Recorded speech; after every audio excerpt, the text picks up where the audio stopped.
एक भोंदू रहता था, पर वो इतना सीधा था कि सब प्यार से उसको भोंदू ही बुलाते थे। गायों की सेवा करता था और जिस आश्रम में रहता था वहां के गुरुदेव शाम को प्रवचन करते थे तो सबसे पीछे बैठ के सुनता था। भोंदू को लगता था गुरुजी जो बोल रहे हैं ये बिल्कुल सत्य है, इसमें कोई झूठ नहीं है।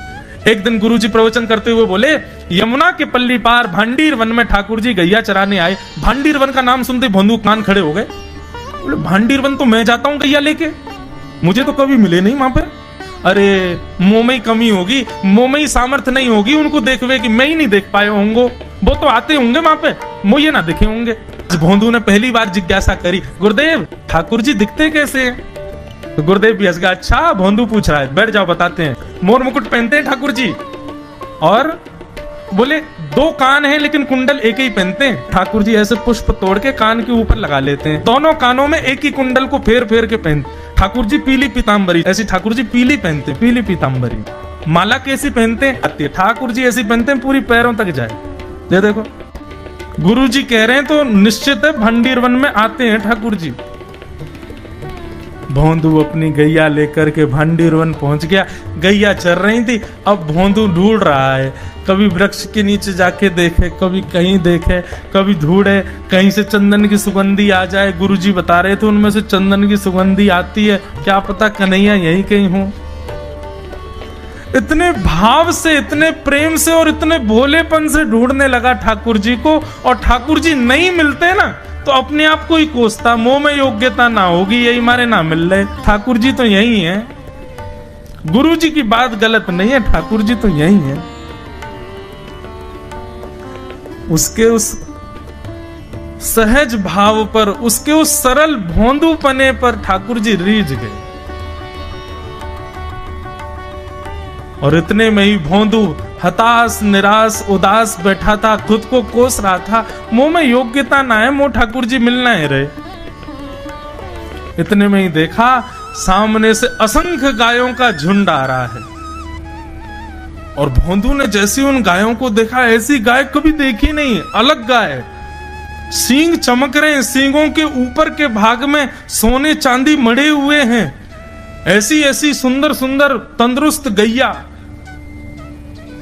तभी देख रहा है भोंदू पीताम्बरी पहनी है, गले में वैजंती माला धारण की है, सिर पर पाग पहनी है, एक कान में कुंडल है, मंद मंद मुस्कुरा करके दतुइयां दिखा रहे हैं, कटाक्ष नेत्रों से कभी इधर देख रहे हैं कभी उधर देख रहे हैं, अपनी वेणु को कमर में कस करके गैयाओं के गले में गलवैयां डाल करके श्याम सुंदर भोंदू की तरफ चलते भय आ रहे हैं।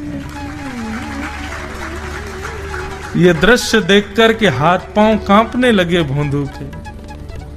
उसको लगा मेरे पास तो आएंगे ही नहीं, है वहीं से मुड़ जाएंगे, अब मैं उनके पास जाके उनको असहज नहीं करूंगा, यहीं से देख लूं, यहीं से प्रणाम कर लूं। लेकिन जैसे जैसे प्रणाम करके ऊपर देखता, ठाकुर जी और पास आ रहे हैं, और पास आ रहे हैं, और पास आ रहे हैं। जैसे ही ठाकुर जी आकर के बैठे, भोंदू के पास शब्द नहीं है, हाथ पैर कंपित हो रहे हैं, उसको सूझ ही नहीं रहा करूं क्या मैं, इनके लिए क्या बिछाऊं, कहां बैठाऊं। ठाकुर जी ने अपने आप ही भोंदू के गले में हाथ डाली, अरे तेरा नाम कहा है? जैसे ही ठाकुर जी ने नाम पूछा, भोंदू अपना ही नाम भूल गया, बोले मुझे याद ही नहीं मेरा नाम क्या है, पर प्रेम से सब लोग मुझे भोंदू बुलाते हैं। अब तो भोंदू नाम सुनते ही ठाकुर जी ताली दे दे के हंसने लगे, तेरा नाम भोंदू है? बोले हाँ मेरा नाम भोंदू है। और ठाकुर जी आपको अच्छा लगा? बोले हाँ बहुत अच्छा लगा। आपको नाम कहा है? ठाकुर जी बोले तुम वो ना जाने? बोले जानू तो ना हूं, लेकिन गुरु जी ने जैसा रूप बताया वैसा ही है आपको, तो आप कहीं नंद नंदन तो नहीं हो? ठाकुर जी बोले हाँ मैं नंद नंदन नहीं हूं, यशोदा जी को लाला, नंद जी को लाला। भोंदू बोलो जय हो भगवान, आज आपके दर्शन है गए। गुरु जी और सब बालकन को तो आप शायद रोज ही मिलते होंगे, लेकिन मैं ही अभागा मुंह को आप आज ही मिले हो। ठाकुर जी बोले अब चल बात मत बनावे, जल्दी कछु खवा, मुंह को भूख लग रही है। भोंदू एक कपड़े में रोटी बांध के उसमें मिर्च और गुड़ रख करके लेके गया। 2 रोटी थी। भोंदू ने जैसे खोली, एक रोटी ठाकुर जी के सामने धर दी, एक अपने पास रख ली। बोले मैं भी तो खाऊंगा। ठाकुर जी ने बढ़िया रोटी ऐसे घुमाई और प्रेम से गुड़ खामे और रोटी पान लगे प्रेम से, और ठाकुर जी तो चप चप करके नेक देर में पा गए। भोंदू तो भूल ही गए, मुँह खानो भी, वो ठाकुर जी को ही देख रहा है। ठाकुर जी बोले और जोर की भूख लगी, ला अपनी रोटी दे दे। भोंदू बोलो मुँह को भी भूख लगी है। बोले अच्छा चल आधी आधी खा ले, या मैं तो आधी तू खा ले आधी मैं खा लूं, दोनों खा लिए। कल तो नेक्स्ट से ज्यादा सी रोटी ले आइयो, भूख ज्यादा लगे, और सुन यही समय आइयो, मिलूंगा कल भी तोते। ठाकुर जी अपने मार्ग पर चले गए। भोंदू इतना प्रसन्न है, बोले आज मुझको ठाकुर जी मिल गए। गुरुदेव के प्रवचन का समय हो गया, भोंदू पीछे जाके बैठ गया, अपने गुरुदेव को प्रणाम करे, इनकी कृपा से ठाकुर जी मिले। उसने किसी को नहीं बताया, उसको लगा सबको ही मिलते हैं भगवान, मुझे ही मिले हैं बहुत दिन बाद।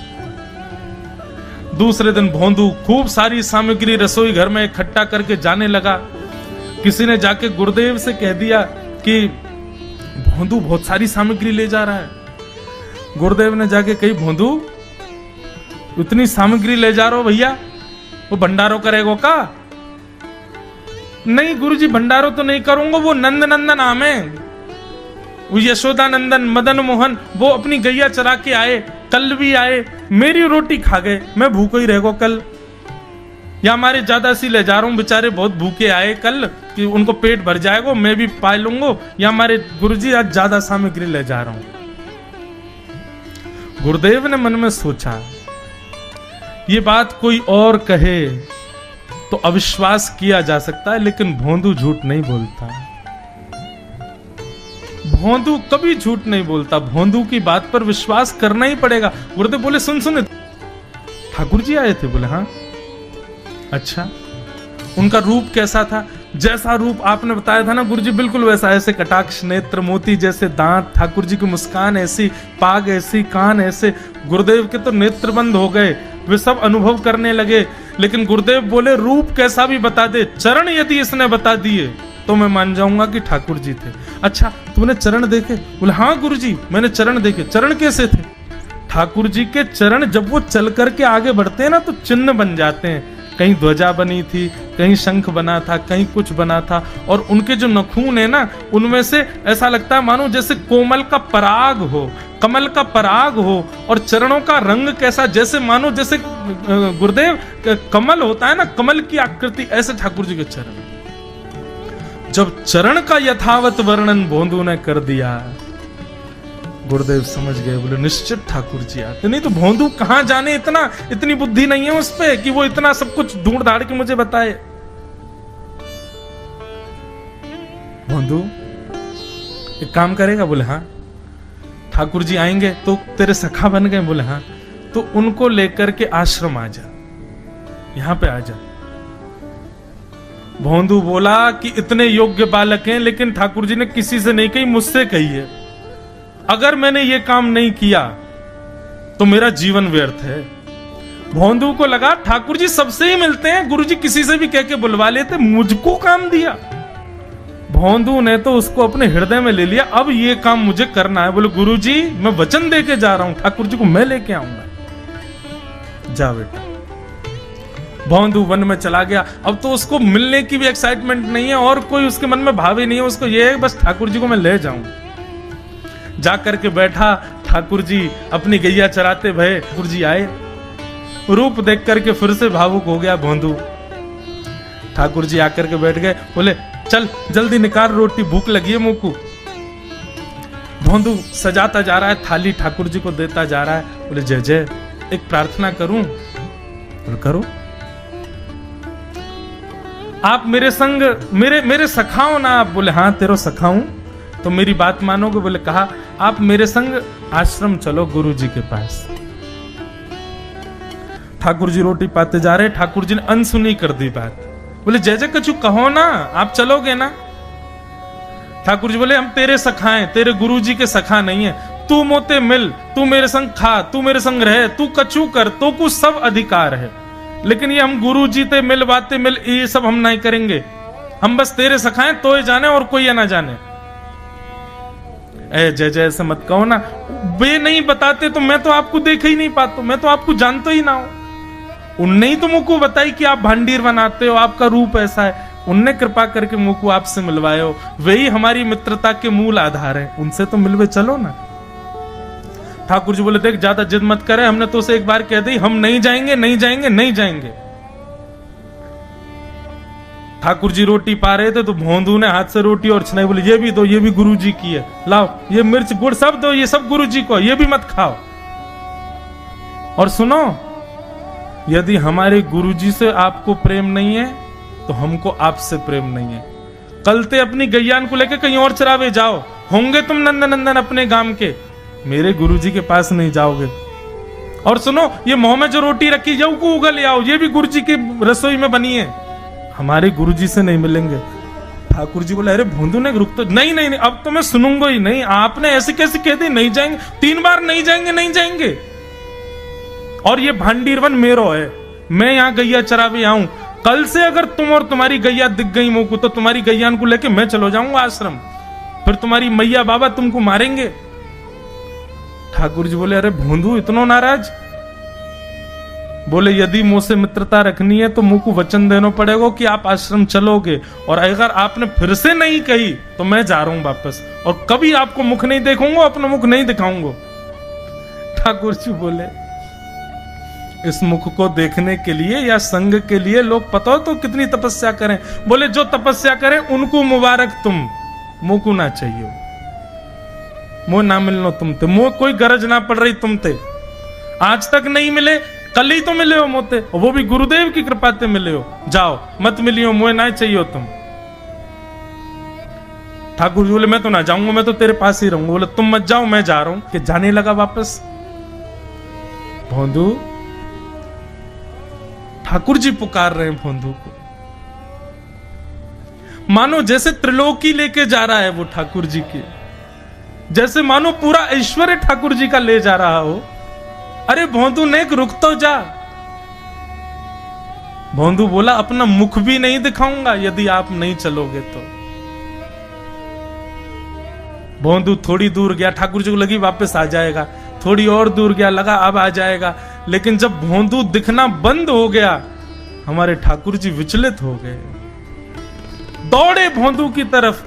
ठाकुर जी दौड़ करके गए और जाकर के भोंदू के पित्ती पे चढ़ गए। बोले ले चल अपने गुरुदेव के पास, चलूंगा तू जहां कहेगो, लेकिन तो दूर नहीं जान दूंगा। और भोंदू ठाकुर जी को ऐसे ऊपर चढ़ा करके आश्रम जा रहा है। गुरुदेव आकर के खड़े हो गए और मन में बस विचार कर रहे थे, हाथ पांव कांप रहे थे। बोले ठाकुर जी आएंगे कि नहीं। इतने में ही भोंदू आया और तभी देखा भोंदू की पिद्दी पर ठाकुर जी टंगे भय आ रहे हैं। आज गुरुदेव ने जाकर के पहले भोंदू को प्रणाम किया, बोले जय हो, धन्य है। इतनी तपस्या की, इतना भजन किया, घर परिवार त्याग दिया, वैराग्य त्याग सब हमारे जीवन में, तब भी ठाकुर जी नहीं मिले। लेकिन वारे भोंदू, तेरी सरलता, तेरी सहजता, तेरा ये निर्मल भाव कि ठाकुर जी तेरे अधीन होके यहाँ आश्रम तक चले आए। गोवर्धन की एक सखी तो कथा में सुनकर के गई कि ठाकुर जी तो गोपीन के घर माखन चुरावे जामे। कथा सुनकर के वाक्य मन में भाव आई, मैं हूं ऐसो मक्खन निकारूंगी, ठाकुर जी मेरे घर चोरी करवे आमे। अभी की बात है, इसी कलिकाल में। अब मक्खन निकाल लियो, निकाल करके माने मटका में मक्खन सजा लियो, और वाकई मन में आई कि ठाकुर जी को कैसे पता चले कि मैंने मक्खन निकालो है। तो दर्शनार्थी दर्शन करने जाते थे, उन्हीं दर्शनार्थियों में मक्खन लेके जाती। तो सब तो सामग्री मंदिर में चढ़ा देते, वो चढ़ाती नहीं, पीछे खड़े होकर के वहीं से मक्खन के पात्र को ठाकुर जी को दिखाती, और ठाकुर जी को दिखा कहती, धोरी गैया के दूध सो बढ़िया रात में जमाए करके मैंने दही निकारो, वह दही से ऐसा बढ़िया मक्खन निकारो लाला, लेकिन ये मैं तो दे के ना जाऊंगी, अपने घर में छीका पे लटकाए के रखूंगी, तेरी इच्छा होए तो चोरी करवे आ जाइयो। श्रीनाथ जी के मंदिर में जाके ठाकुर जी को लोभ देती है। सखी ने मक्खन ऐसे ठाकुर जी को दिखाया, और लाला मेरे घर चोरी करवे आ जा, ऐसा बढ़िया मक्खन है। और वहां ने सब बता दियो, मंदिर से निकल के सीधे जाओगे, पोखर ते दाएं मुड़ जाइयो, वहां से बाएं मुड़ जाइयो, वहां सीधे आइयो, मई मेरो घर है और मैं घर के सब लोग सो जामे रात्रि में, तब आए जाइयो, चुपचाप चोरी करके जाइयो। लाला मैं बस इतना देखना चाहूं, सुबह उठूं तो मेरो मटका, मेरे मटका को मक्खन खत्म है गयो, मैं वही से प्रसन्न रह जाऊंगी कि लाला आयो।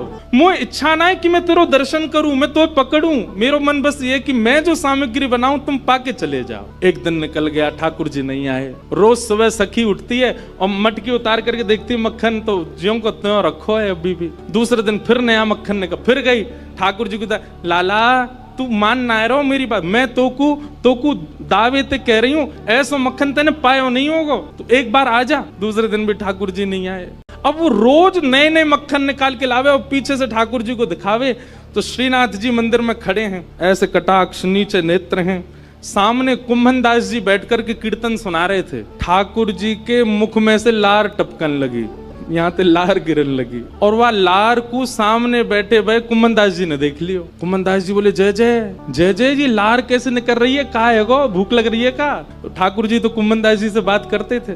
ठाकुर जो, एक कुंभना, एक सखी आवे रोज और पीछे खड़ी खड़ी मही ते मक्खन दिखावे मुझे और मुझको रोज लोभ दे के जाए, तुम चोरी करवे आ जाओ, तुम चोरी कर। अब मुझे तो यूं भय लगे जो कलिकाल है, जो कलयुग है, कलयुग में मैं यदि सचल है गयो तो सब पकड़ लेंगे मुझको। अब मैं बाकी यहाँ कैसे जाऊं, मेरे खावे को बड़ो मन कर रहा है। कुंभन दास जी के नेत्र सचल हो गए, बोले, जय हो नाथ, आपके रसोई घर भंडार में कोई कमी है? अरे इतनो मक्खन, इतनो दही, इतनो दूध, इतनी गौशाला, इतनी गैयान को दूध रोज आपके मंदिर में आवे, वही सखी कोई क्यों चाहिए? बोले, अरे तो तू नहीं समझेगो, वो बड़े प्रेम ते आवे और सब तो चढ़ा जामे, यहाँ पे इतने लोग लाते हैं सामग्री, सबका भूख लगता है, कोई जरूरी थोड़ी। पर वाके मन में ये भावना है कि तुम मेरे घर आओ, दर्शन भले ही मत दो, पाके चले जाओ, मुझे को ये लगे कि हाँ तुमने पा लियो। कुंभन दास जी बोले, जय जय, तो बताओ कहा करनो है, चलें चोरी करवे? कुंभन दास जी बोले, जे द्वापर ना है, कलयुग है, सोटा पड़ेंगे, तुम मुंह पड़ेंगे, मुंह कहा समाचार जागो, जय जय पिट गए हो? ठाकुर जी पिट गए? ठाकुर जी बोले, ना पिटेंगे तो ना है हम, खैर इतनी तो हमारी अभ्यास है चोरी को, लेकिन अकेलो नहीं जाऊंगा, तू चले तो चले। कुंभन दास जी बोले, मैं बड़ो बूढ़ो, मैं कैसे जाऊंगा? बोले, कछु मत करियो, बस फुर्ती रखियो, फुर्ती, बाकी सब मैं संभाल लूंगा। ठाकुर जी ने कुंभन दास को इशारा कर दिया, बोले, जैसे सब जाएं पीछे खिड़की पे आ जाइयो। सब चले गए। जैसे कपाट बंद हुए, कुंभन दास जी पीछे खिड़की पे खड़े हैं, प्रतीक्षा कर रहे हैं। इतने में कहा, देखो खिड़की में से साक्षात श्रीनाथ जी सचल है करके निकल करके बाहर आ रहे हैं, और आए करके कुंभन दास जी के कंधा पे अपने दोनों पांव लटकाए लिए बैठ गए और ऐसे मूड पकड़ लियो सिर। बोले, चल कुंभना। बोले, जानो कहाँ को? बोले, तू चल, मैं बता रहा हूँ ना, यहाँ से सीधे चल, आगे पोखर आएगा, माते दाएं मुड़ जाइयो, फिर माते बाएं मुड़ जाइयो, बाएं तो फिर सीधे जाइयो, सीधे तो फिर बाएं मुड़ जाइयो, मही है को घर। कुंभन दास जी बोले, पूरी दुनिया आपका पथ जानती है, पर आप अपने प्रिय का पथ जानते हो नाथ। ये सौभाग्य है उस सखी का कि आप उसका पथ जानते हो, आप उसका मार्ग जानते हो। कुंभन दास जी ने दोनों पांव पकड़ रहे, छोटे से ठाकुर जी कंधा पे बैठे हैं और सब बता रहे हैं, यहाँ तो यूं मुड़ जा, यहाँ तो यूं मुड़ जा, सीधा चल। अब देख, जे आगोवा गोपी को घर, और छत से सीधे अंगना में पहुंचे, माँ देखी एक छींका पे मक्खन रखो। ठाकुर जी, देख वो धरो। कुंभना, तू खड़े हो जाओ, मेरे पाम पकड़ लियो, देख या मक्खन खाएंगे हम। कुंभन दास जी पाम धरे, छींका पकड़ लियो, और छींका में ते ठाकुर जी मक्खन निकारे और मक्खन निकाल के चाटे और प्रेम से पामे। कुंभन दास जी बोले, जय जय, मैं हूँ आया हूँ संग में मुंह पवाए दो। अरे अरे, मैं तो भूल ही गया, रुक जा, बड़ो जोर को मक्खन है। निकाल करके ठाकुर जी ने पायो, और जितनो जीव में आयो, बाकी जो बच गयो, ऐसे नीचे हाथ करके कुंभन, जल्दी मुंह खोल अपनो। अब कुंभन दास जी मुंह खोले, ठाकुर जी आंख पे लगा में, नाक पे लगा में, और जैसे ही मुख में दियो है, ठाकुर जी के हस्त कमल से मक्खन मुख में जाते ही कुंभन दास जी तो मंत्र मुग्ध हो गए। कुंभन दास जी के हाथ वाथ सब ढीले हो गए। ठाकुर जी बोले, कुंभना में गिर जाऊंगा, संभाल के पकड़। हाँ जय जय, पकड़ू। जैसे ही पकड़ करके ऊपर ने देखना चाह रहे कैसे चोरी कर रहे हैं ठाकुर जी। जैसे ही ऊपर दृष्टि करी, ठाकुर जी की धोती ढीली है कि नीचे सरक रही। कुंभन दास जी बोले, जय जय जय जय जय जय, हो है जाएगी, जल्दी आगू पकड़ो। सोई ठाकुर जी ने 4 भुजा धारण करी, 2 भुजा से तो अपनी धोती पकड़ी और 2 भुजा से छींको पकड़ के खड़े हैं। कुंभन दास जी बोले, जय हो चतुर्भुज भगवान। शंख चक्र गदा पद्मधारी चतुर्भुज तो बहुत देखे, पर मक्खन चोरी कर, मक्खन हरण चतुर्भुज पहली बार देखे। बोलो मक्खन हरण चतुर्भुजनाथ की। 2 भुजा से धोती पकड़ के बैठे हैं, 2 भुजाते मच्छी को पकड़ रखो है। चतुर्भुज रूप में ठाकुर जी प्रकट है गए। कुम्मनदास जी वह रूप को देख करके आनंदित है गए। कुम्मनदास जी के तो हाथ ढीले पड़ गए, नेत्र बंद है गए, भावावेश में चले गए। अब कुम्मनदास जी के तो तन हिलन लगो। अब तो कुम्मनदास जी नीचे को हिलन लगे। ठाकुर जो, ए कुम्भना कहा कर रहा है? अरे कुम्भना, अरे मैं गिर जाऊंगा कुम्भना, ऐसा मत करे। कुम्मनदास जी को कहां सुनाई दे। और इतने में ही कहा, कुम्मनदास जी तो बेसुध है के नीचे भये और ठाकुर जी वही छीका पे ही लटक गए। और ठाकुर जी जैसे ही लटके सो छीका पे तो मटकी नीचे गिर गई। मटकी नीचे गिरती जोर की आवाज भई, पूरे घर के लोग उठ गए, ओ चोर आ गए, चोर आ गए, चोर आ गए। सखी ने उठाया मोटो वारो बांस और निकर के जैसे ही बाहर आई, कुम्मनदास जी तो बेसुध पड़े। ठाकुर जी झटपट उछल करके माथे भाज गए। कुम्मनदास जी वहीं रह गए। सखी ने आए करके महाराज कुम्मनदास जी में डंडा दिए 15-20, लेकिन कुम्मनदास जी तो नेत्रों से नीर बहा रहे हैं। और जैसे ही देखे श्री कुम्मनदास, ए बाबा, ए कुम्भना, तुम तो वहां मंदिर में कीर्तन गाओ है बाबा, तो शर्म नहीं है? अब घर में चोरी करवे आयो है, मक्खन चुरावे आयो? जो मक्खन ठाकुर जी के काजे निकालती वह तू चुरावे आयो? तब कुम्मनदास जी ने ये बहुत सुंदर पद गाया, तू है सखी बड़ भाग बड़ी, नंदलाल तेरे घर आवत है। कुम्मनदास जी चरणों में गिर गए उस सखी के और बोले, मैंने पूरे विश्व को उनका यश गाते हुए सुना है। अरे सखी तेरे धन्य भाग, कल रात्रि में ठाकुर जी तेरो यश मुंह को सुना रहे। बोले ऐसे मक्खन निकारे, ऐसे मटकी में धरे, बाको घर यहाँ है, यहाँ कुए, ऐसी है वैसी है, तेरो यश ठाकुर जी गावे। पर ये तेरो यश गावत है, पर ये तेरो यश गावत है। कुम्मनदास जी कह रहे हैं वो तोसो इतनो प्रेम करें, इतनो प्रेम करें, इतनो प्रेम करें। ठाकुर जी बोले, सखी बोली कितनो प्रेम करें? तब कुम्मनदास जी कहते हैं, कुंभन दास लाल गिरिधर के, कुंभन दास लाल गिरिधर के, वे तेरे ही हाथ बिकावत है। अरे सखी, तू अगर लाला को कहीं बेकऊ आवेगी ना तो वो बिकऊ जाएंगे तेरे हाथन से, इतना प्रेम करें। राधे राधे। ठाकुर जी की और मधुर लीलाएं देखने के लिए चैनल को सब्सक्राइब कर ले और लाइक कमेंट करना ना भूलें। एक व्यक्ति को ठग मिला, वही बता रहे थे ना, वो सबसे पूछे मुझे ठाकुर जी कैसे मिलेंगे, तो इतने में ही सब बोलते मंदिर में चले जाओ, कोई कहता परिक्रमा लगा आओ, कोई कहता ये कर लो, लेकिन नहीं मिले ठाकुर जी। तो रोता रोता एक गली में पहुंचा तो वहां से एक ठग आ रहा था, उससे पूछने कि मुझे ठाकुर जी कैसे मिलेंगे। तो ठग ने देखा, बोले कि इसकी स्थिति बड़ी भावुक है, रो रहा है और ठाकुर जी से मिलने के लिए बड़ा व्याकुल है, लेकिन इसके हाथ में 2-3 सोने की अंगूठी हैं, गले में एक चैन भी पहनी है, उसके पास में बैग है, उसमें भी कुछ तो रुपए पड़े ही होंगे, चलो इसको मिलवाते हैं ठाकुर जी से। बोले मेरे साथ चलो, मेरे पीछे पीछे चलो। और जैसे बोला पीछे, वो तो इतना उत्साहित हो गया, चलो चलो मिलवाओ ठाकुर जी से। जमुना जी ले गए। जमुना जी जाकर के बोले अब सारे वस्त्र उतार दो, अपने झोला रख दो नीचे। वस्त्र उतार दिए तुरंत। बोले कैसे मिलेंगे ठाकुर जी? बोले जितना पहना है सोना चांदी सब उतार दो। सब उतार दिया। बोले बस एक वस्त्र में रहो, जाओ कंठ भर जमुना जी में खड़े हो जाओ। तुरंत चला गया। अब उसको ठंडी कहां लगती है, उसको गर्मी। जिसको ठाकुर जी से मिलने की इच्छा हो उसको फिर बाह्य व्यवहार, फिर जिसको प्रेम हो गया हो ना, उसको ना भूख लगती है, ना प्यास लगती है, ना नींद लगती है, ना ठंड लगती है, ना गर्मी लगती है, कुछ नहीं लगता। प्रेम अद्भुत वस्तु है। हम आप सब लोगों को जो होता है वो आकर्षण है। हम आप सब लोगों को जो होता है वो संसारी केवल और केवल मोह है। बहुत 0.1% किसी जीव को प्रेम होता है। हमारा आपका प्रेम स्वच्छ नहीं है, लेकिन जिसको प्रेम हो जाता बाधित नहीं करती। अपने प्रियतम को अगर देखना है तो कितनी भी ठंड पड़ रही हो वो ठंड में जग जाएगा। अपने प्रियतम के लिए भूखा रहना है तो रह लेगा। चला गया, यमुना जी में खड़ा हो गया कंठ भर जल में और बोले नेत्र बंद कर लो।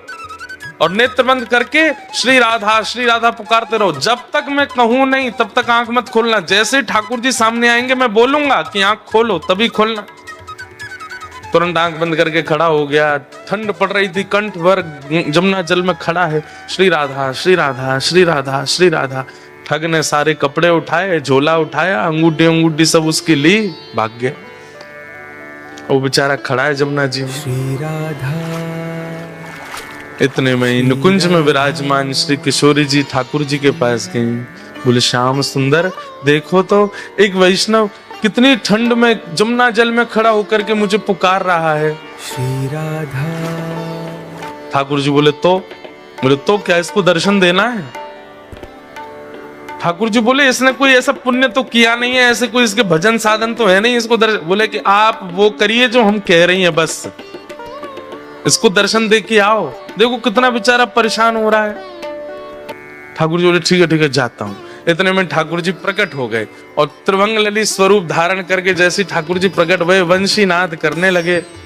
वेणु की ध्वनि जैसी उसके कानों में पड़ी तो वो जोर से बोला श्री राधा श्री। अरे भैया ये वंशी कौन बजा रहा है? श्री राधा श्री राधा श्री राधा। ये चंदन की सुगंधी कहां से आ रही है? श्री राधा श्री राधा। ये अद्भुत तेज जैसा मेरे मुंह पे क्यों पड़ रहा है? अरे भैया ये कौन है सामने?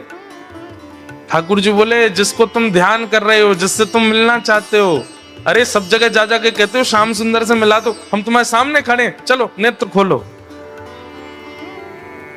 वो बोला आपके बगल में मेरे गुरु जी खड़े, उनसे बुलवाओ, वो अगर बोलेंगे नेत्र खोलो तो ही खोलूंगा।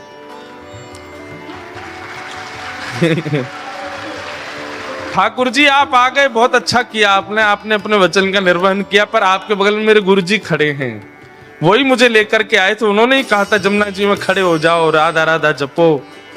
गुरु जी कहाँ गए मेरे? बोले कि यहाँ कोई गुरु नहीं है। अरे मेरे गुरुजी वहीं होंगे, वही मुझे गली में मिले थे, वही मुझे लेकर के आए थे।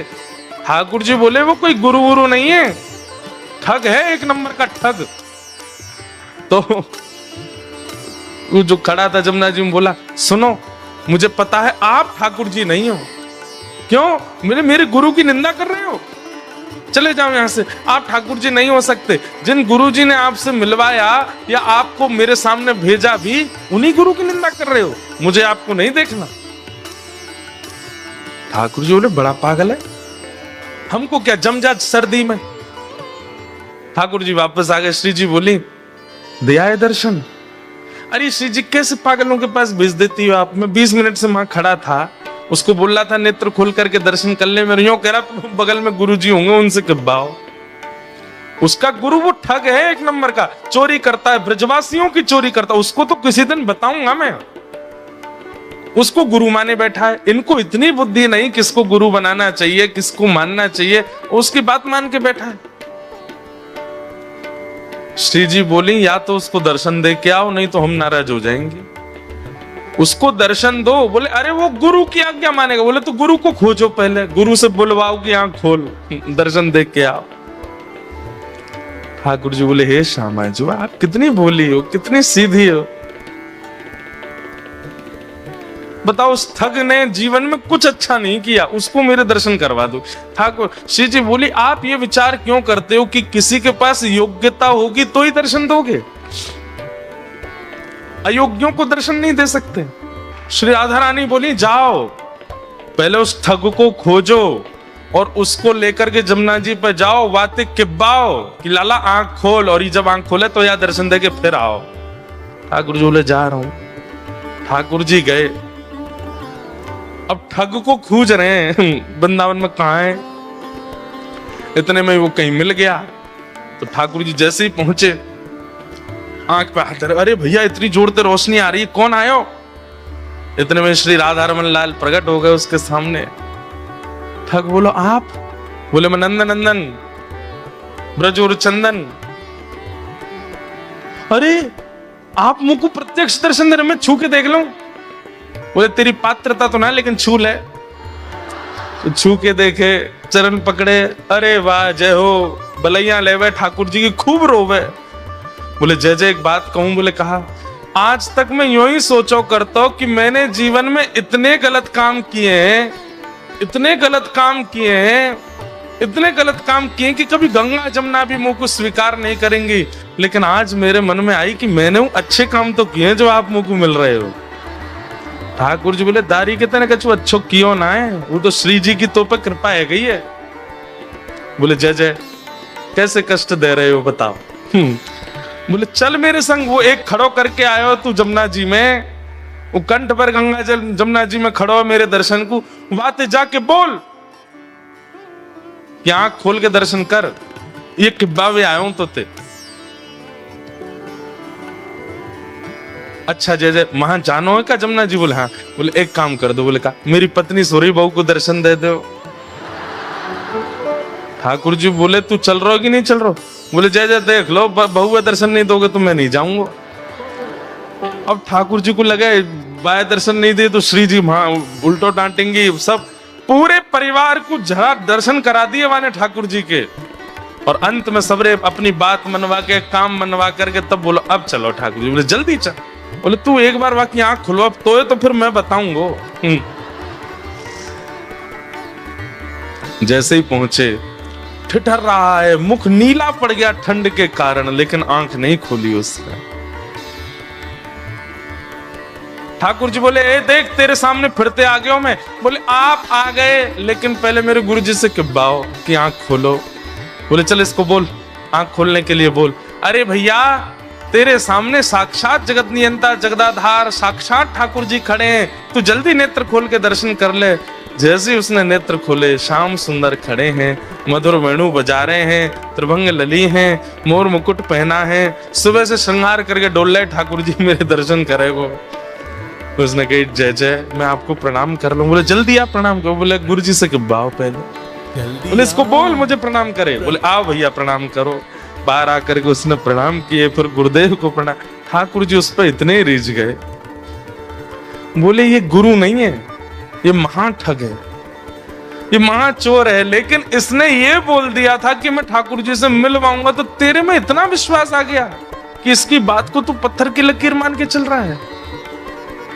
मैं तो ते बहुत प्रसन्न हूं। और ठाकुर जी ने उसको हृदय से लगाया तो दूर खड़ा ठग रो रहा था। बोले जय जय आप इसको इतना प्रेम क्यों करो? बोले है ही इतना प्रिय। बोले बनाया तो मैंने ना, प्रेमी तो मैंने बनाया, मुझे भी हृदय से लगा लो। ठाकुर जी तू भी आ, और पकड़ करके दोनों को हृदय से लगाया और दोनों को निकुंज लीला में लेकर के गए, और वहां श्री जी ने फिर कृपा कर भगवत दर्शन। भैया सूरदास जी के इस पद को आप अन्यथा मत लिया कीजिए। सूरदास जी स्पष्ट कहते हैं इस कलिकाल में और कोई साधन ही नहीं है, साधन और नाहिया कली में जासो होत निवेरो, भरोसो दृढ़ इन चरणन केरो। गुरु आज्ञा भले ही दीक्षा नहीं भी हुई हो आपकी, जिसकी आप कथा सुनते हैं, जिसके आप वचन सुनते हैं, जिसकी आप वाणी सुनते हैं, उनको आप मन से गुरु मान लीजिए और बस उनकी कही गई बात को पालन कर लीजिए। अगर कभी आप कोई रील देख रहे हैं और अचानक से हमारे वृंदावन के पूज्य हमारे प्रेमानंद जी महाराज की आती हैं, कभी किसी महापुरुष की आती है, कभी किसी संत की आती है, आपके सामने वो रील आ गई या वीडियो आ गई और आप 2 मिनट सुनने लगे और उसमें उन्होंने सीधा पहला वर्ड ही यही कहा कि भाई सवेरे 5 बजे उठना चाहिए, बस उसको मान लीजिए, वही चाबी है। आप सत्य बता रहे हैं, इतने सामान्य सी बात भी आप एक आचार्य की मान लेते हैं ना, उसी से ही भगवत भाव प्रकट होने लग जाते हैं चित्त में। देखो इसके पीछे कॉन्सेप्ट क्या है कि अभी आप अपने स्वयं के स्वामी बने हुए हैं, इसलिए आपकी जिम्मेवारी आपके ही हाथ में है। गलत करोगे तो भी आपको भोगना पड़ेगा, अच्छा करोगे तो भी आपको ही मिलेगा, सब कुछ आप अपने स्वामी बने हुए हो। लेकिन जैसे ही आप किसी के आसरतु होते हैं, जैसे आप किसी का आश्रय ग्रहण करते हैं, उसकी बात को मानना प्रारंभ कर देते हैं और वो व्यक्ति वैष्णव है, ठाकुर जी का भक्त है, तो फिर ठाकुर जी को चिंता होती है कि अरे बताओ, ये इतनी दूर ऑस्ट्रेलिया में रहता है, इतनी व्यस्त क्रम में रहता है, और फिर ये मेरे एक वैष्णव की बातें मान रहा है। अगर इसका कल्याण नहीं हुआ तो इस वैष्णव और मेरी इस पर कृपा और मेरा ये आश्रय है, इस पर अविश्वास हो जाएगा, इसलिए इसकी बातें पूरी करनी चाहिए। तो इसलिए आप जब किसी गुरु आश्रित हो जाते हैं तो ठाकुर जी को चिंता होती है कि भाई ये गुरु आज्ञा मानता है और अगर इसका कल्याण नहीं हुआ तो गुरु शिष्य परंपरा नष्ट हो जाएगी, इसलिए ठाकुर जी फिर कृपा करते हैं। तो चाहे सूरदास हो, चाहे कुंभनदास हो, चाहे रैदास हो, चाहे मीराबाई हो, सबको दर्शन गुरु कृपा से। कुछ वैष्णव ब्रज यात्रा करने के लिए आए, 84 कोस की यात्रा, और उस समय की बात है जब गाड़ी साधन नहीं थे, महीनों लगे पहले तो वृंदावन आने में, और फिर वृंदावन से 84 कोस यात्रा करी। तो 84 कोस यात्रा करने के बाद गोपाल जी का मंदिर था वृंदावन में, गोविंद देव जी के पास। वहां रात्रि सब लोग आकर के अपनी यात्रा विश्राम किए। अब कल सबको वापस उड़ीसा निकलना था, तो रात में सब एक दूसरे को गले मिल रहे थे, सब एक दूसरे को धन्यवाद कह रहे थे, बढ़िया यात्रा हमारी पूरी हो गई। उस यात्रा में एक वयोवृद्ध थे, उन वयोवृद्ध की एक युवा लड़के ने बड़ी सेवा करी थी। तो वो वयोवृद्ध इतने प्रसन्न होकर उस बालक को हृदय से लगा, तेने मेरी बड़ी सेवा करी, तू चल मेरे साथ वापस, मेरी नातनी तेरे बराबर की है, उसी से तेरा ब्याह कराऊंगा मैं, बड़ी सुंदर है, उससे तेरा ब्याह होगा, और तू चल वापस, तेरे को उपहार में मैं अपनी नातनी से ब्याह कराऊंगा। वो भी प्रसन्न हो गया, करा देना, हम तो बैठे तैयार। जैसे ही पहुंचे उड़ीसा तो उन वयोवृद्ध ने अपने घर पे जाके कहा कि भाई यात्रा में एक बालक मेरे साथ था और उसने मेरी बड़ी सेवा करी, मैंने ये हमारी बिटिया है, इसके लिए वही ढूंढ रखा है, उसी से ब्याह कराना है। तो घर के कई लोगों ने नाराजगी कर दी, घर के कई लोग मना करने लगे, नहीं नहीं नहीं, वो तो ऐसा है, वो तो ऐसा है, उसके पिताजी ऐसे, और घर के सब लोग विपक्ष में आ गए कि नहीं, उससे ब्याह नहीं होगा। अब वो बालक दूसरे दिन आ गया, बोला आपने कहा था ब्याह का कुछ, मैं अपने परिवार को लेके आया हूं, आप बात कर लीजिए, ब्याह कर लीजिए। अब वो वयोवृद्ध जो थे बेचारे, अब वो क्या करें, उन्होंने कहा कि तू पागल है क्या, मैंने ऐसा थोड़ी कहा था, अपने मन से कुछ भी बना रहा है, ये सब बातें फिजूल की कर रहा, मैंने कोई ब्याह की बात नहीं करी इससे। बालक बोला आप मेरा ब्याह मत करिए, मुझे मंजूर है, पर झूठ मत बोलिए, आप पहले स्वीकार कीजिए कि आपने कहा था, उसके बाद भले ही ब्याह मत कीजिएगा मेरा। लेकिन वो वयोवृद्ध माने भी नहीं, नहीं नहीं मैं स्वीकार नहीं करूंगा, मैंने कहा ही नहीं कि मैं ब्याह करूंगा। महाराज पंच जुड़ गए, पूरा गांव इकट्ठा हो गया, और वो बालक कहे कि इन्होंने कहा था, वो वृद्ध कहे कि नहीं मैंने कहा ही नहीं, अपने मन से बोल रहा है। तो पंचों ने कहा भैया देखो, इन्होंने तुमसे कहा कि अपनी नातनी से ब्याह करेंगे, तुम दोनों के अलावा किसी तीसरे ने बात सुनी थी तुम्हारी?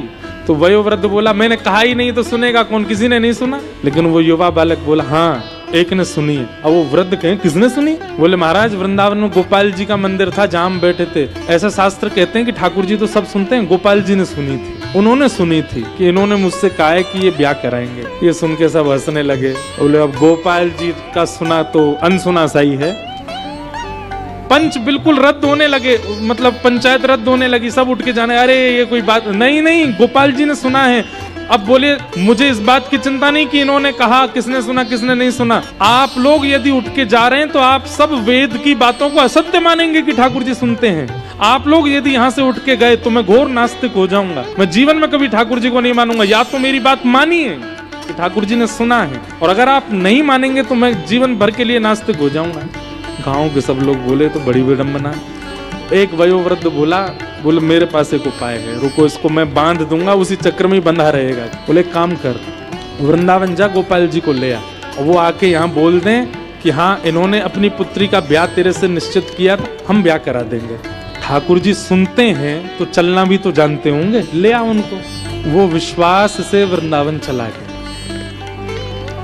और गोपाल जी के मंदिर पहुंचा महीनों बाद, और जाकर के ठाकुर जी से बोला मुझे ब्याह की चिंता नहीं है, मुझे किसी बात की चिंता नहीं है, पर मैं आपकी भक्ति करता हूँ, मुझे भक्ति के प्रमाण की चिंता है कि प्रमाण करने के लिए आप चलो मेरे साथ। और वहां जाके बोल दो फिर भले ही मेरा ब्याह ना हो पर आप साक्षी के लिए चलो। और बैठा रहा, ठाकुर जी वहीं खड़े हैं, कुछ बोले ही नहीं। पुजारी जी आए, कपाट चले गए। रात भर रोता रहा, मैं कुछ खाऊंगा नहीं, अनशन पे बैठ जाऊंगा, प्राण त्याग दूंगा। रात भर रोते रोते ब्रह्म मुहूर्त हो गया, सिर पटकने लगा अपना द्वार पे ही।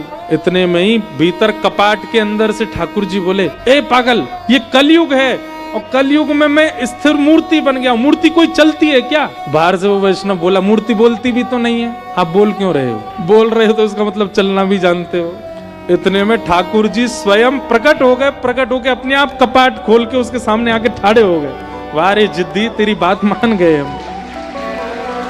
बोले तुझे ब्याह की इतनी जल्दी, हम वृंदावन में किसी से ब्याह करा देते हैं तेरा। बोले नहीं, मुझे ब्याह नहीं करना है, मुझे उससे भी ब्याह नहीं करना, पर आपकी भक्ति पर प्रश्न उठाए, इसके लिए चलो मेरे साथ। ठाकुर जी बोले कैसी बात करता, मैं कैसे चला जाऊं इतनी दूर? बोले आप परमात्मा हो, आपके लिए दूरी क्या है? यहां से वैकुंठ इतना दूर है, यहां से सूर्य इतना दूर है, यहां से चंद्रमा, आप तो सब जगह चले जाते हो। उड़ीसा आपके लिए क्या, एक पांव फलांगों से पहुंच जाओगे। चलो। ठाकुर जी बोले देखो हम ऐसे नहीं चलेंगे। 8 बार भोग लगता है वृंदावन में हमारा, सुबह से रात्रि तक, और रास्ता में भी 8 बार भोग की व्यवस्था करो तो हम चले। बोला मैं कर दूंगा व्यवस्था, पूरी अपनी संपत्ति लुटा दूंगा, लेकिन आप लो। भगवान पीछे पलट के मत देखना। भोग पाने के बाद जब हम चला करेंगे तो हम पीछे चला करेंगे, तुम आगे आगे चलना। बोले क्यों? बोले हम मधुर मधुर मुस्कान, मधुर मधुर मधुर ढंग से चलते हैं, कहीं हमारी किसी छवि पर तुम मोहित होकर प्राण त्याग दिए तो? हमारी छवि तो प्राण हरण कर लेती है, अब हमारी किसी छवि पर तुम्हारे प्राण चले गए तो वन में अकेला रह जाऊंगा मैं, इसलिए तुम पीछे मत देखो। उसने कहा कि मुझे कैसे पता चलेगा कि आप चल रहे हो? ठाकुर जी बोले हम नूपुर पहन के चलेंगे, नूपुरों की आवाज आएगी तुमको। ठीक है। महाराज पूरे वृंदावन से खूब सामग्री खरीदी उसने, और ठाकुर जी को लेकर के रात्रि में ही निकल पड़े। ठाकुर जी नूपुर बजाते हुए टेढ़ी मेढ़ी सी चाल लटक झटक करके चल रहे हैं। चलते सीधे नहीं है, टेढ़े मेढ़े ही चलते हैं। जैसे भोग पाने की इच्छा होती तो ठाकुर जी ने एक वंशी का रव कर देते तो वो समझ जाता कि अब इनको भोग की इच्छा, तो वहीं रुक के चूल्हा चिताते, कुछ बनाता, ठाकुर जी को पवाता। जैसे ही उड़ीसा आया, समुद्र के तट पर पहुंचे, चलते चलते ठाकुर जी के नूपुरों की आवाज आनी बंद हो गई। रेत, समुद्र की रेत प्रवेश कर गई नूपुरों में, और जैसे ही नूपुरों की आवाज आनी बंद हुई तो उसने पीछे मुड़ करके देखा तो ठाकुर जी कोई मधुर आसन बना करके खड़े थे, कोई मधुर अपने त्रिभंगी स्वरूप बना करके खड़े थे। रूप देखते ही पहले तो मोहित हो गया, दूर से बलैया लेने लगा, नेत्र सजल हो गए, ठाकुर जी के रूप लावण्य पर वारी हो गए। ठाकुर जी बोले हमने मना किया था ना, हमको मत देखना। ठाकुर जी कितने सुंदर हैं आप। अब मेरी एक बात मान लीजिए, क्या आप यहां तक आ गए हैं, अब कृपा करो यहीं बस जाओ, अब वापस वृंदावन मत जाओ, यहीं रह जाओ। ठाकुर जी स्थिर हो गए। ठाकुर जी बोले अब हम आगे नहीं जाएंगे। बोले 5 किलोमीटर रह गया गांव मेरा, नेक और चल दो। भगवान बोले इतने किलोमीटर चल के आ गए, अब 5 किलोमीटर तेरे गांव के नहीं आ सकते यहाँ पे? बुला ला उनको यहीं पे। और फिर ठाकुर जी ने कहा ये जगन्नाथपुरी का मार्ग है, कालांतर में लोग जगन्नाथपुरी जाएंगे, तेरी साक्षी देने के लिए मैं यहाँ आया हूँ। अब नियम लेता हूँ, जो भी यहाँ आएगा सबकी साक्षी रखूंगा कि सब जगन्नाथपुरी आएगा। इसलिए उनका नाम पड़ा श्री साक्षी गोपाल। भक्ति कैसी? आप ठाकुर जी के पीछे चले नहीं, ठाकुर जी आपके पीछे चल दिए, आपके प्रेम में विवश होके, आपके भाव में विवश होके, आपकी श्रद्धा में विवश होके ठाकुर जी चल दिए आपके पीछे। और फिर भगवान ने साक्षी दी और गांव के लोगों ने उसका ब्याह करा दिया। ठाकुर जी ने ब्याह की भी साक्षी करी। ऐसे श्री गोपाल जी। एक गोपी अपने सिर पर एक डलिया में बहुत सारे फल लेकर के और बेचवे के काजे जा रही है, और रास्ता भर कहती जा रही है अरे कोई आम ले लो, कोई सेब ले लो, कोई अमरूद ले, और पूरे ब्रजमंडल में चिल्लाती वही जा रही है आम ले लो, सेब ले लो, अमरूद ले लो, संतरा ले लो। उस स्वर को जब नंद नंदन ने अपने नंद भवन में क्रीड़ा करते हुए श्रवण किया, नन्हे से गोपाल जी हैं, केवल 3 वर्ष की आयु है ठाकुर जी के, मोटे मोटे पाम, मोटे मोटे हाथ, ठाकुर जी को नेक सो पेट, बटुआ सो मुंह, और ठाकुर जी क्रीड़ा कर रहे हैं। और क्रीड़ा करते करते तोतली बानी में यशोदा मैया तो कहने लगे, बोले मैया मैं फल खरीदवे जाऊंगा। मैया बोली लाला ऐसे ना मिलो करें, फल बेचवे वारे को कछु देनो पड़े, तेरे पास तो कछु है ना है, तू कमावे धमावे तो है ना है, इतना बड़ो है को, अब वो घर में बैठो रे। 3 वर्ष के हैं ठाकुर जी बस। ठाकुर जी बोले मैया जे नंद भवन कौन को है?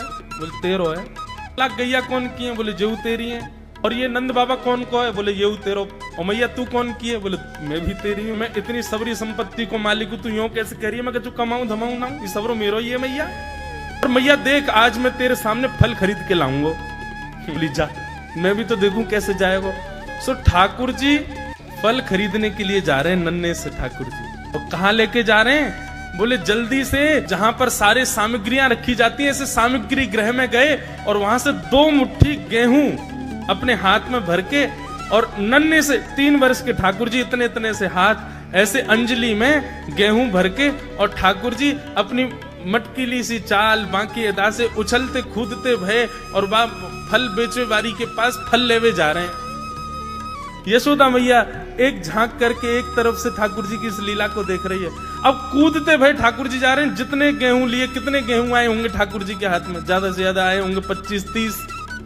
और वो यूं उछलते उछलते गए, सब गिर गए। अरे कोई आम ले लो, सेब ले लो, अमरूद ले लो, कहती हुई जैसे ही जा रही थी तभी उसकी दृष्टि पड़ी एक गली में, और वो गली जा रही थी नंद भवन की ओर। नंद भवन से नन्हे से बालक, नन्हे से सांवरे सलोने ठाकुर जी, छोटी सी धोती पहनी है, हाथन में पद्म राग के कड़ूला पहने हैं, गले में कौस्तुभ मणि पहनी है, सुंदर घुंघराले केशन को गूंथ करके यशोदा मैया ने ऊपर सुंदर मोतीन से लड़ बांध करके वहां में एक मोर पीछ लगायो भयो है। नन्हे से ठाकुर जी इतनी व्याकुल भरी दृष्टि से देख रहे हैं उस फल बेचने वाली को कि कहीं चली ना जाए, वहां से पहले मैं जाके आते फल ले लूं। ठाकुर जी के उस रूप को देखते ही वो फल बेचने वाली वहीं रुक गई, देखने लगी सुंदर से ठाकुर जी। ठाकुर जी बाके सामने जाके खड़े है गए। उसने अपने फल की डलिया नीचे रखी। ठाकुर जी फल देख रहे हैं कौन से लेने। अब उंगली करके ठाकुर जी कह रहे हैं जेवारो दे दो, जेवारो दे दो, ये दे दो, ये दे दो, करते करते करते पूरी डलिया ही कह दी। बोले सबरी दे दो। गोपी बोली अरे लाला ये सब ऐसे ही ले जाएगो, कछु देगो ना मुकू? अरे ऐसे ना मिलो करे, कछु देनो पड़े, चल कछु दे मुकू तभी मिलेगी। ठाकुर जी बोले तो फिर रो काई क्यों रही है? मैं ऐसे थोड़ी लेके जाऊंगा, नंद बाबा को ला लाऊं, मेरी सभी संपत्ति है, मैं अपनी संपत्ति में से कछु हिस्सा तुमको दूंगा तब फल लेके जाऊंगा। अच्छा दियो, कहा देगो संपत्ति में? तो जितने गेहूं ठाकुर जी भर के लाए वहां में से केवल एक बचो ठाकुर जी के हाथ में। और ठाकुर जी मुट्ठी खोल के वो एक गेहूं ले में, और बड़े संकोच वश कि अब एक ही बचो, कहा करूं, ले जे है उस एक गेहूं के दाने को अपने हाथ में लेकर के कोमल से ठाकुर जी की उस मुखाकृति को देख करके वो फल बेचने वाली की तो सुध बुद्धि चली गई। ठाकुर जी बोली अरे नजर लगावेगी मुझको, चल जल्दी फल दे दे। बोले फल दे तो दूं, लेके कैसे जाओगे? 4 आम के बराबर के तो तुम स्वयं हो, एक आम के ऊपर एक ऐसे 4 खड़े कर दूं तो इतने बड़े तो तुम खुद ही हो, कैसे लेके जाओगे? ठाकुर जी बोले बड़ी चिंता। तभी गोपी ने की अच्छा आओ मैं दूं। ठाकुर जी को हाथ पकड़ करके उनकी कारी कमरी खोली, उनकी पीताम्बरी ने ढीली करी, और ठाकुर जी के कछु फल तो कमरिया में बांध दिए, कछु पामन में बांध दिए, कछु हाथन में बाजूबंद बना के बांध दिए, कछु गरे में लटकाई दिए। ऐसे कपड़ान में फल भर भर के ठाकुर जी के पूरे अंग में फल लटका दिए। अब ठाकुर जी को पेट तो है गयो ऐसो, यहाँ ते कमर निकल रही है, पीछे ते निकल रहा है, पीछे बस्ता की तरह वहां में कपड़ा में फल बंधे भये हैं, हाथन में बाजूबंद में भी केला आदि आदि सब बंधे भये हैं। और ऐसे ठाकुर जी मटकते भये, उछलते भये, और बड़ो श्रम है रोए, उठा नहीं पा रहे पाम को, इतना भारी है गयो पाम। और जैसे तैसे खिसक खिसक करके नंद भवन की ओर जा रहे हैं। इस रूप को जब उस फल बेचने वाली ने देखा, उसने अपनी फल की डलिया उठाई, और फल की डलिया उठा करके जब सिर पर रखी तो आगे चलते हुए नेत्र बंद हो गए। अब तो बस यही कहती जा रही है गोपाल ले लो, कृष्ण ले लो, माधव ले लो, मधुसूदन ले लो, गोविंद ले लो, नंद जी को लाला ले लो। राधे राधे। ठाकुर जी की और मधुर लीलाएं देखने के लिए चैनल को सब्सक्राइब कर ले और लाइक कमेंट करना ना भूलें। एक ब्राह्मण रहते थे काशी में, उनके कोई संतान नहीं थी। महादेव के चरणों में जाकर के उन्होंने अनन्य उपासना की, खूब तपस्या की, उनके भाव से प्रसन्न होकर के महादेव प्रकट हो गए और प्रकट होकर के बोले, विप्रदेव वर मांगो, क्या चाहिए? बोले, महाराज कुछ नहीं चाहिए, केवल गृहस्थ आश्रम में एक ही वस्तु की अभिलाषा होती है कि एक संतान घर में हो। मैं आपकी नगरी में रहता हूं, नित्य आपका सेवा करता हूं। मैंने वेद आदि कर्मकांड आदि इन नियमों को भी इसलिए सीखा था कि आपकी अर्चना कर सकूं।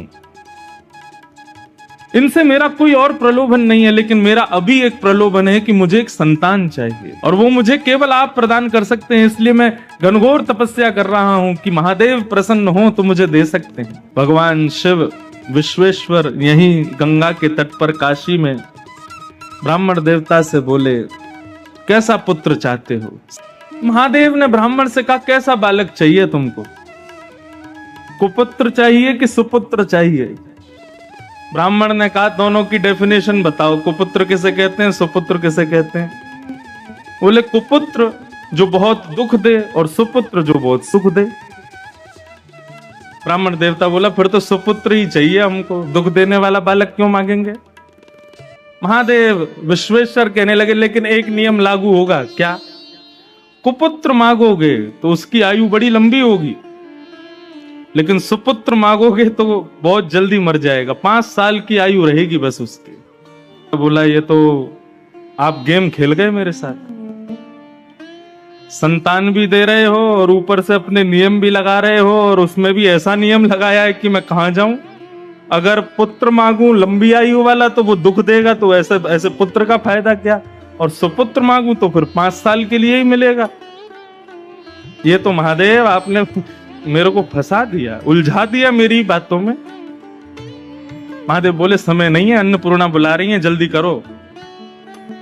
तो बोले, प्रभु लंबे दुख से अच्छा तो क्षण भर का सुख है, तो आप कृपा करो सुपुत्र बालक दो। मैं ठीक है 5 साल ही सही, उस सुख तो पाऊंगा।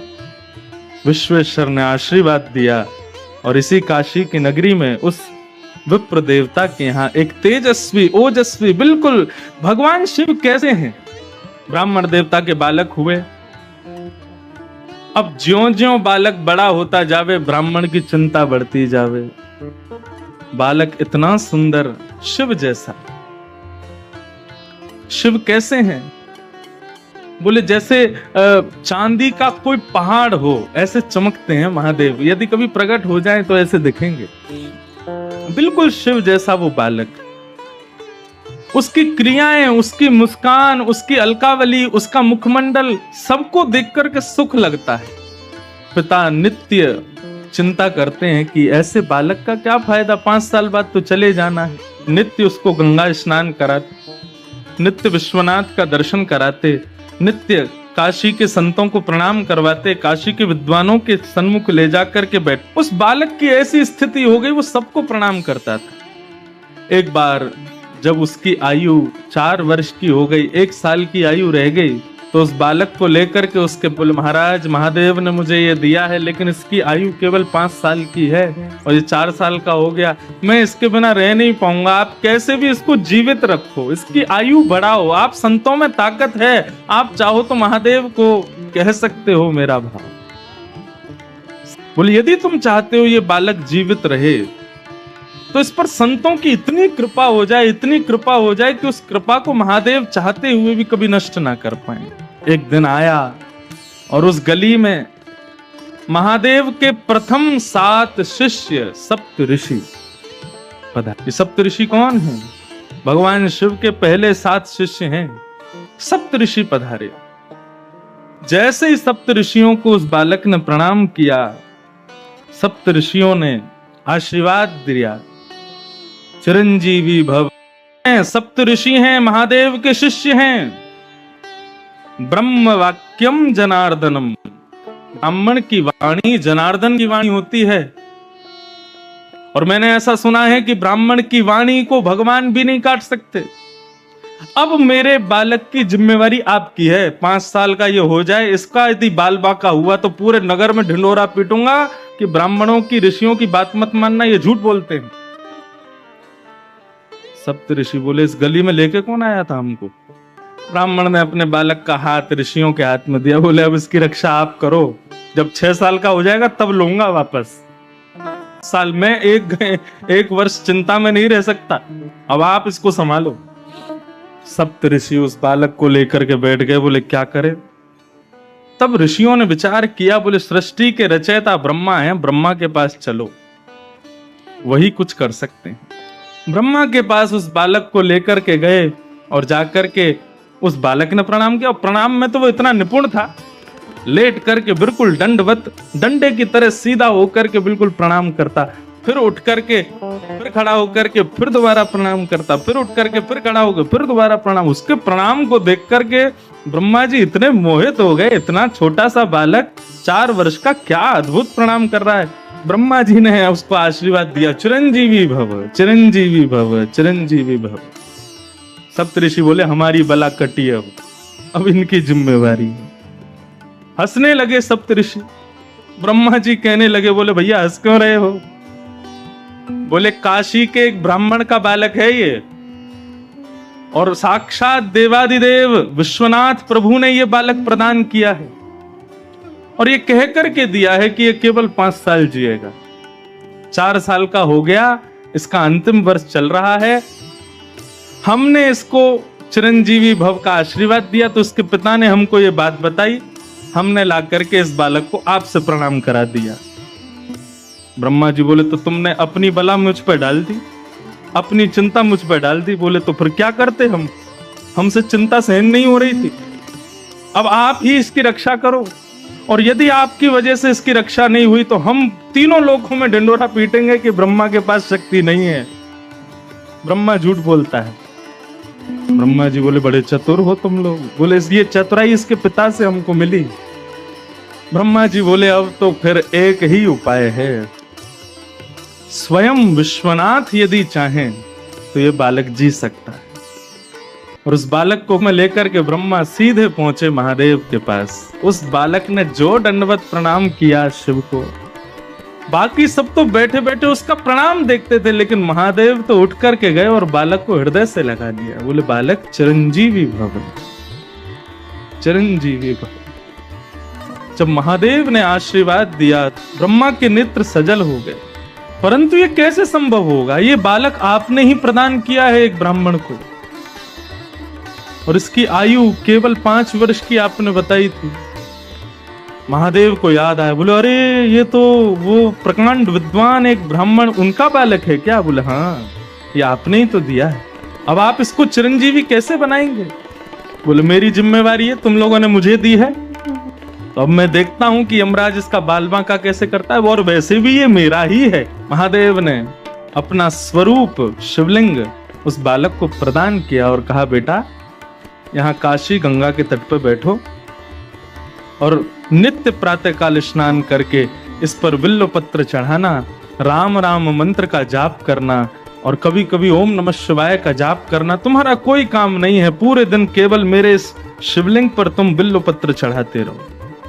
वो बालक नित्य विश्वनाथ की आज्ञा से उस शिवलिंग की पूजा करने लगा।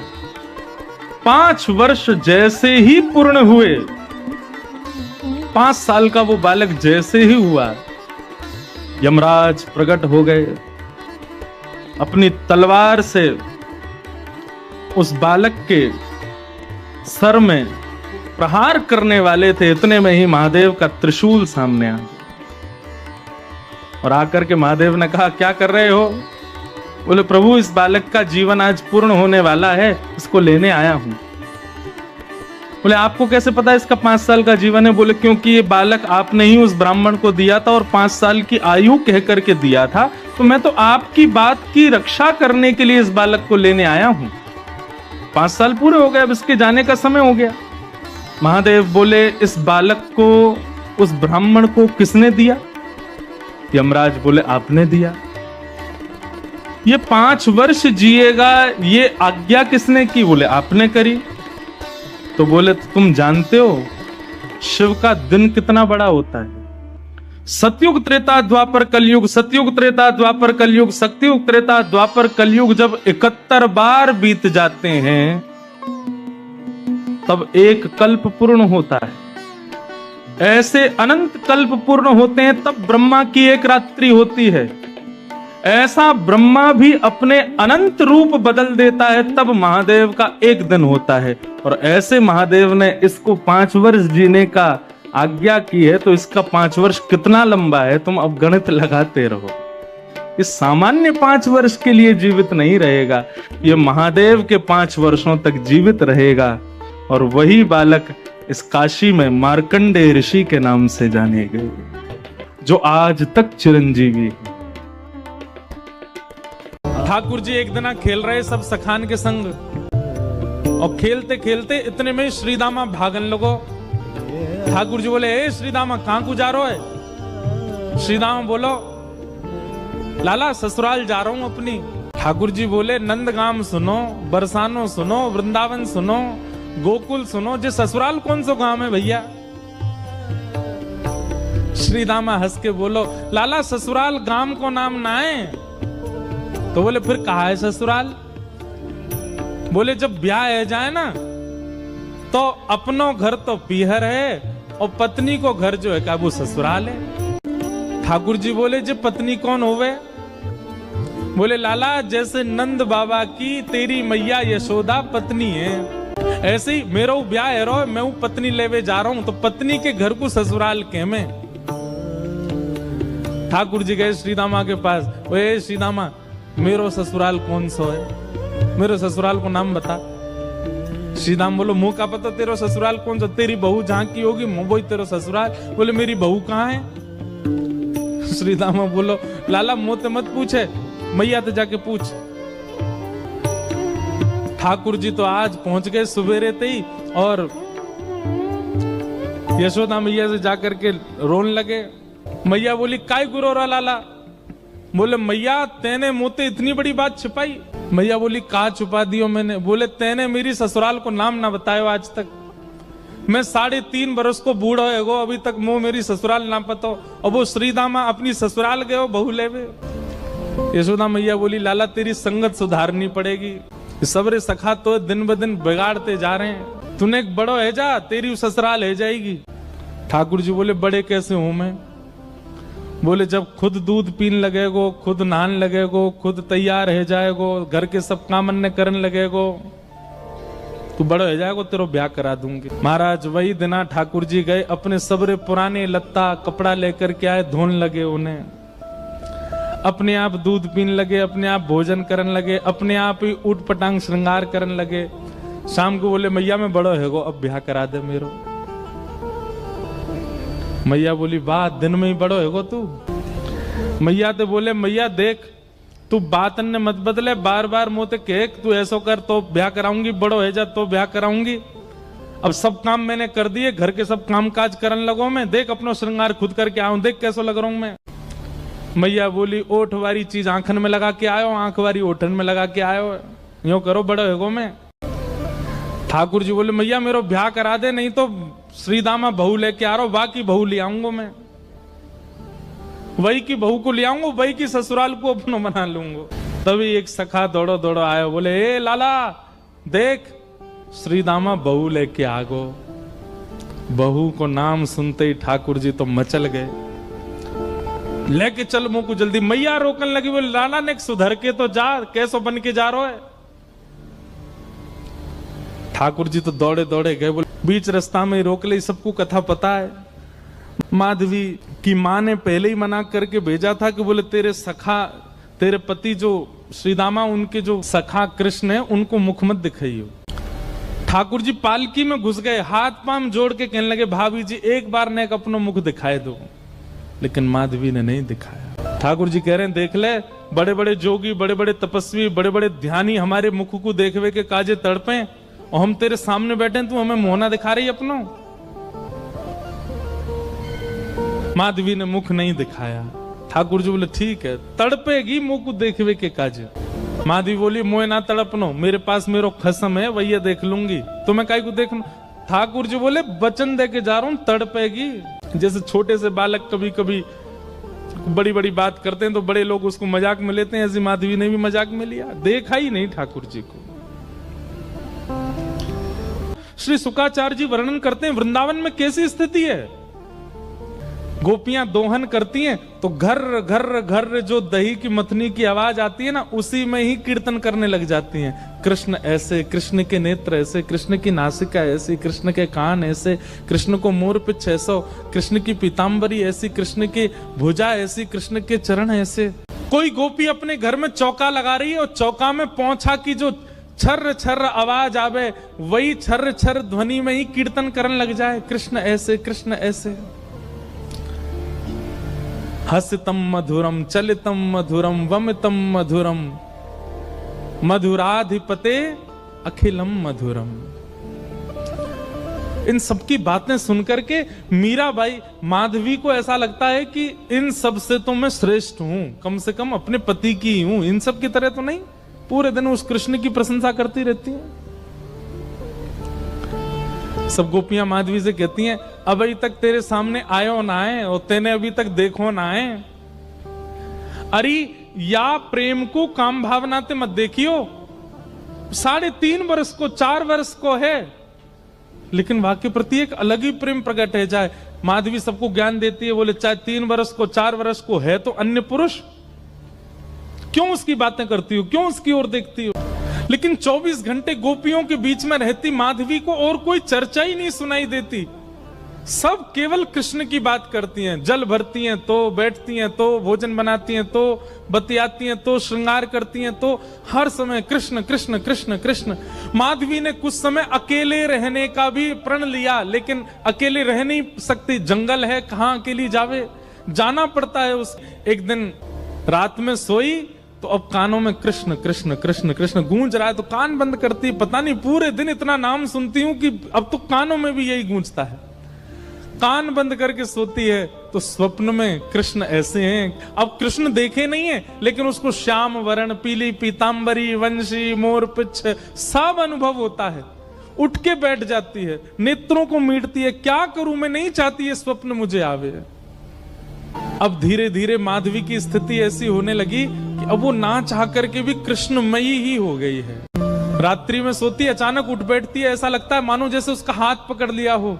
स्थिति ऐसी हो गई कि आधी रात और माधवी को ऐसा लगता है कि भोर हो गई, और तुरंत उठ करके जल्दी जल्दी वस्त्र धारण करती है, मटका उठाती है और दौड़ करके जाती है। अरे विलंब है गयो, इतनी देर है गई, मैं अभी तक उठी नहीं, जबकि है आधी रात। दिन रात सब परिवर्तित हो गया। पहुंच गई यमुना तट, और यमुना तट जाकर के देखा एक भी गोपी नहीं है, तो माधवी को लगा कि मैं विलंब से आई हूं, सब शायद जल भर के चली गई हैं। जल भर के रोज जाती है माधवी, लेकिन आज पता नहीं उस पात्र में इतना भार कहां से आ गया कि स्वयं ही नहीं उठा पा रही है। इधर उधर देखने लगी, याचना करने लगी, कोई तो आवे, कोई तो उठा दे, और तभी कोई नहीं है वहां। नंद नंदन श्याम सुंदर चलते हुए आ रहे हैं माधवी के पास। माधवी की मति घूम गई है, आधी रात ही आ गई, और तभी ठाकुर जी वहां पहुंच गए।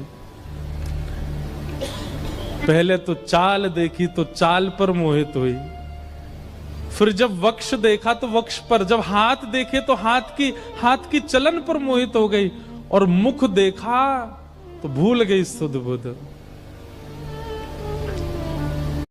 ठाकुर जी आए और आकर के मंद मुस्काए के बोले, हेरी गोपी उचाए ना पा रही, चल ले मैंने एक हाथ लगा दूं, उचाले याकू। और एक तरफ से माधवी ने मटकी पकड़ी और दूसरी तरफ से ठाकुर जी आकर के नन्हे से गोपाल जी ने जैसे ही हाथ लगाया, मटकी उठने लगी। लेकिन मटकी पर नेक सहारा देते माधवी रख लेती, ऐसा नहीं।